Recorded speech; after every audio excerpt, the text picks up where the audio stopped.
اعوذ باللہ من الشیطان الرجیم بسم اللہ الرحمن الرحیم۔ جب کسی سے پیار پیدا ہوتا ہے تو پھر یہ آرزو مچلتی ہے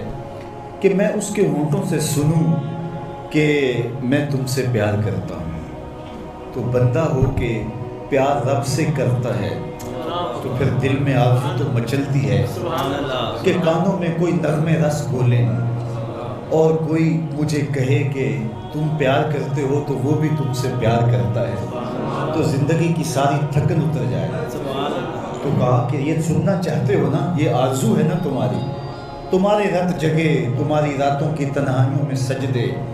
تمہارا دن رات رکوع قیام اور تمہارا اس کے حضور پیچ و تاب اور اضطراب، اور زندگی کا یہ سارا تمہارا لف و نشر اس کی ذات کی رضا کے لیے ہے نا۔ تم چاہتے ہو کہ ہمارا رب ہم سے راضی ہو جائے، کبھی کعبے کے چکر کاٹ رہے ہو، کبھی پتھروں کو چوم رہے ہو، حجر اسود کو چوم رہے ہو، کبھی ملتزم پہ لپٹ کے آہوزاریاں کرتے ہو، کبھی مطاف پہ پیشانی رگڑتے ہو اور کبھی حتیم میں روتے ہو۔ تم اسی تڑپ میں ہو نا، یہی بتانا چاہتے ہو نا کہ ہم تجھ سے پیار کرتے ہیں، یہی بتانا چاہتے ہو نا کہ ہم تجھ سے محبت کرتے ہیں۔ کبھی سحری کے وقت مصلی بچھاتے ہو، تمہارے آنسو مصلی میں جذب ہوتے ہیں اور مصلی بھیگ جاتا تمہارے آنسوں سے، کوئی دیکھ نہیں رہا ہوتا لیکن تمہارے دل سے یہ ہوک اٹھتی ہے جس کے لیے یہ آنسو جذب ہو رہے ہیں وہ تو دیکھ رہے نا۔ تمہیں یقین ہوتا ہے لیکن محبت میں عجب تکرار کی خو ہے،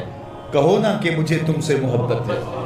تو پھر یہ خو جو طبع کے اندر ہے بندہ سننا چاہتا ہے، وہ بے تابیاں اسے تنگ کرنے لگ جاتی ہیں، اس کے اندر اداسیاں پیدا ہوتی ہیں کہ یار میں تو اس سے پیار کرتا ہوں، میں تو اس سے محبت کرتا ہوں، وہ بھی کرتا ہوگا، یہ تو یقیناً اس نے مجھے توفیق سجدہ نصیب بھی تب کی ہے،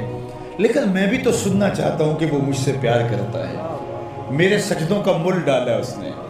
اگر میں گلی گلی کی خاک چھانی اور نگر نگر گھوم کے اس کے حرم کے چکر کاٹے اور دیوانہ وار گھوما تو وہ بھی تو کہے مجھے تیرے چکر عاشق زار نظر آ رہے ہیں اور میں تجھے پسند کرتا ہوں، تو چکر کاٹتا ہے، میرے حرم کا طواف کر رہا ہے، میں تیرے اوپر رحمت نچھاور کر رہا ہوں۔ تو سننا چاہتا ہے بندہ کہ وہ بھی کہے کہ ہاں تیری محبت قبول ہوئی، تیری محبت مراد کو پہنچی۔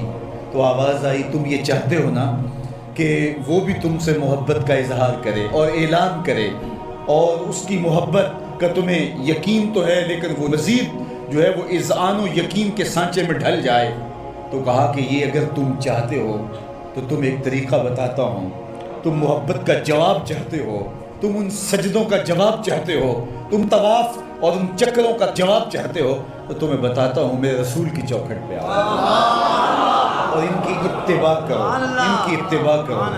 تم نکلے تو محبت کرنے تھے، تم عاشق زار بنے تھے، لیکن یحببکم اللہ، وہ خدا ہو کہ تم سے محبت کرے گا۔ اچھا یہاں میں ایک اور جملہ کہنا چاہوں گا، وہ یہ